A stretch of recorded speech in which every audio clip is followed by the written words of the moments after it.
냉장고 구석에 있는 생강. 혹시 썩은 부분을 칼로 도려내고 드시지는 않으셨습니까? 지금 당장 멈추셔야 합니다. 그것은 생강이 아니라 1급 발암물질 덩어리이기 때문입니다. 우리가 흔히 먹는 생강이 누군가에게는 최고의 보약이 되지만 혈압약이나 당뇨약을 드시는 분들에게는 치명적인 독이 될 수 있다는 사실을 알고 계십니까?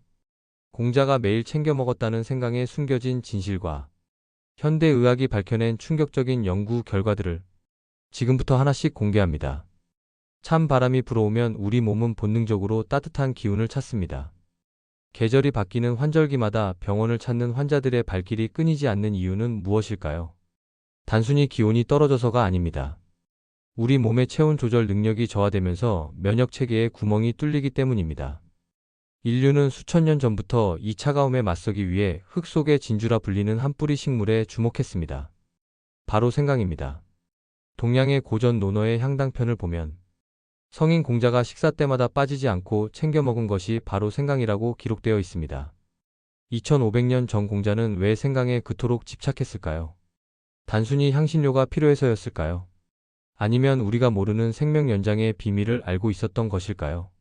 오늘 이 다큐멘터리에서는 인류 역사와 함께 온 생강의 의학적 진실을 파헤쳐 보려 합니다.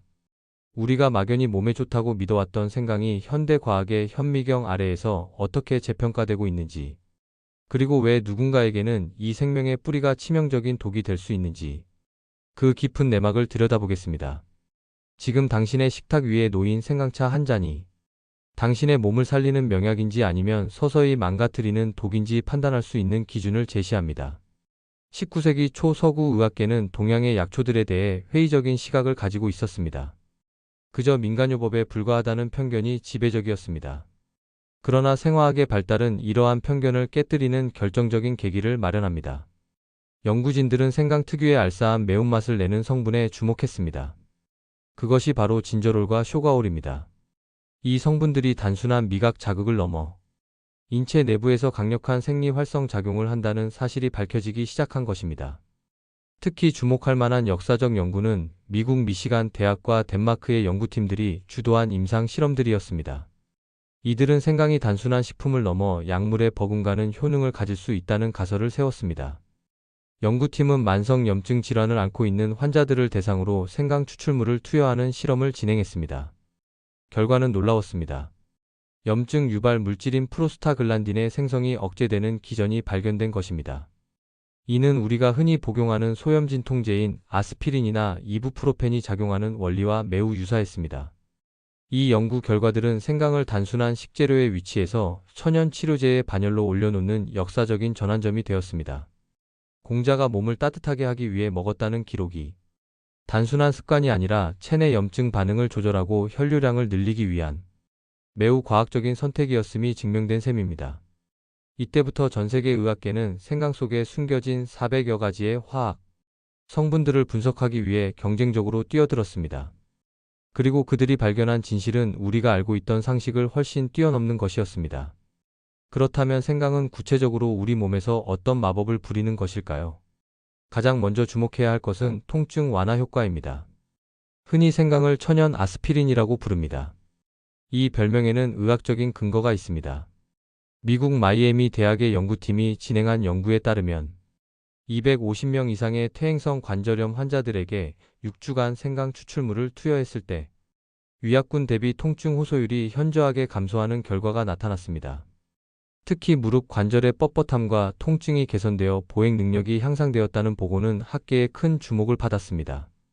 또한 여성 운동선수들을 대상으로 한 연구에서도 매일 3g의 생강을 섭취한 그룹이 그렇지 않은 그룹에 비해 근육통 회복 속도가 훨씬 빨랐다는 결과가 있습니다.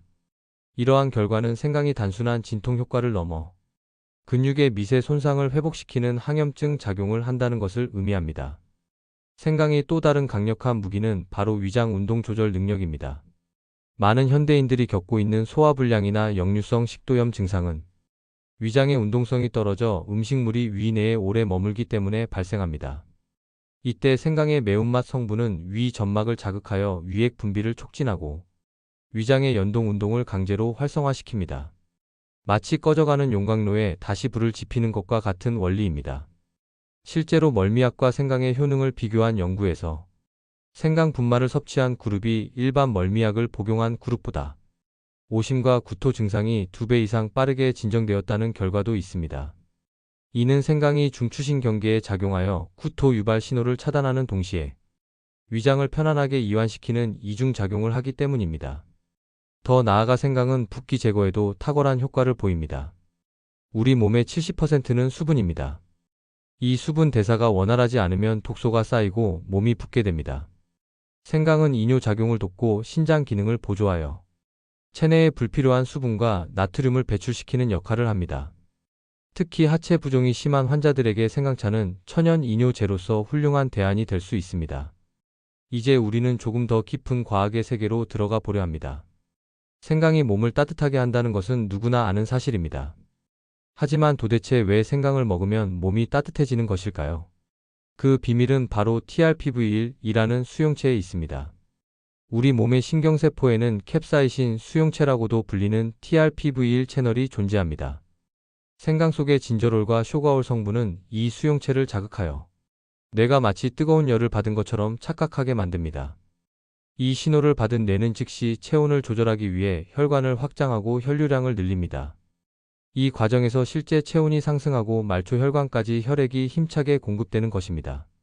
이것이 바로 공자가 경험했던 온기의 과학적 실체입니다. 여기서 우리가 반드시 알아야 할 중요한 사실이 하나 있습니다. 바로 생강을 먹는 방식에 따라 그 효능이 완전히 달라진다는 점입니다. 생강에는 진저롤 성분이 많습니다. 이 진저롤은 해열 작용과 살균 작용이 강합니다. 감기 초기에 열을 내리고 싶다면 생강을 먹는 것이 유리할 수 있습니다. 하지만 생강을 찌거나 말리면 놀라운 화학적 변화가 일어납니다. 가열 과정에서 진저롤 성분의 일부가 쇼가올이라는 성분으로 변환되는데 이 쇼가올은 진저롤보다 복부의 온도를 높이는 효과가 10배 이상 강력합니다. 또한 항산화 능력과 암세포 억제 능력 또한 쇼가올이 월등히 높다는 연구 결과들이 쏟아져 나오고 있습니다. 즉 몸을 따뜻하게 하고 면역력을 극대화하고 싶다면 생강을 그냥 드시는 것보다 반드시 열을 가하거나 말려서 드셔야 한다는 것입니다. 이것이 바로 한의학에서 말하는 건강과 생강의 차이이자 현대 과학이 입증한 성분 변환의 마법입니다. 빛이 강하면 그림자도 짙은 법입니다. 지금까지 생강의 놀라운 효능을 이야기했지만 이제부터는 생강이 치명적인 독이 될 수 있는 위험한 상황들에 대해 이야기해야 합니다.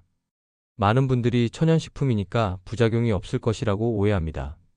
하지만 생강은 양리작용이 매우 강한 식재료입니다. 가장 먼저 경고해야 할 대상은 당뇨약을 복용 중인 환자들입니다. 앞서 설명했듯이 생강은 인슐린 감수성을 높여 혈당을 낮추는 효과가 있습니다. 문제는 이미 혈당 강화제를 복용하고 있는 상태에서 고농축의 생강을 섭취할 경우입니다. 약물과 식품이 동시에 혈당을 떨어뜨리는 상호작용을 일으켜 갑작스러운 저혈당 쇼크가 발생할 위험이 있습니다. 저혈당 쇼크는 고혈당보다 훨씬 더 위급하고 위험한 상황을 초래할 수 있습니다. 따라서 당뇨 환자분들은 생강 섭취 전 반드시 주치의와 상담하거나 혈당 변화를 면밀히 체크해야 합니다. 두 번째로 주의해야 할 그룹은 항응고제나 항혈소판제를 복용하는 분들입니다. 심내혈관 질환 예방을 위해 아스피린이나 와파린을 드시는 분들이 많습니다. 이 약들은 혈액을 묽게 만들어 혈전 생성을 막습니다. 그런데 생강 역시 혈소판 응집을 억제하여 피를 묽게 만드는 성질이 있습니다. 이 두 가지가 만나면 혈액 응고 기능이 과도하게 저하되어 작은 상처에도 지혈이 되지 않거나 위장관 출혈의 위험이 급격히 증가할 수 있습니다. 수술을 앞두고 있는 환자에게 의사들이 생강 섭취 중단을 권고하는 이유가 바로 이것입니다. 세 번째는 위궤양이나 심한 위염이 있는 환자들입니다. 생강이 소화를 돕는다고는 하지만 이미 위 점막이 헐어있는 상태에서 생강의 매운맛 성분인 진저롤이 닿으면 마치 상처에 소금을 뿌리는 것과 같은 자극을 주게 됩니다. 이는 궤양을 악화시키고 극심한 속 쓰림과 폭통을 유발할 수 있습니다. 마지막으로 가장 치명적인 위험은 바로 썩은 생강입니다. 생강은 수분 함량이 높아 곰팡이가 피기 쉽습니다. 아까운 마음에 썩은 부위만 도려내고 드시는 분들이 계십니다. 이것은 절대 해서는 안 될 행동입니다. 생강에 곰팡이가 피면 사프롤이라는 독성 물질이 생성되는데 이 사프롤은 국제암연구소에서 지정한 발암 가능 물질입니다. 더 무서운 것은 이 사프롤이 끓이거나 볶아도 사라지지 않는다는 점입니다. 눈에 보이는 썩은 부위를 잘라냈다 하더라도 이미 곰팡이 포자와 독소는 생강 전체에 퍼져 있을 가능성이 매우 높습니다. 단 한 조각이라도 썩은 흔적이 보인다면 미련 없이 통째로 버려야 합니다. 당신의 간 건강을 위해서 말입니다. 그렇다면 이 양날의 검과 같은 생강을 우리는 어떻게 섭취해야 할까요? 현명한 섭취를 위한 명확한 가이드라인을 제시합니다. 첫째, 자신의 체질과 현재 복용 중인 약물을 점검하십시오.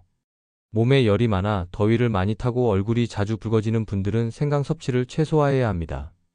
반면 손발이 차고 소화가 잘 안 되는 분들에게는 생강이 최고의 명약이 될 수 있습니다. 둘째, 섭취 방법을 바꾸십시오. 위장이 약하신 분들은 생강을 공복에 드시는 것을 피해야 합니다.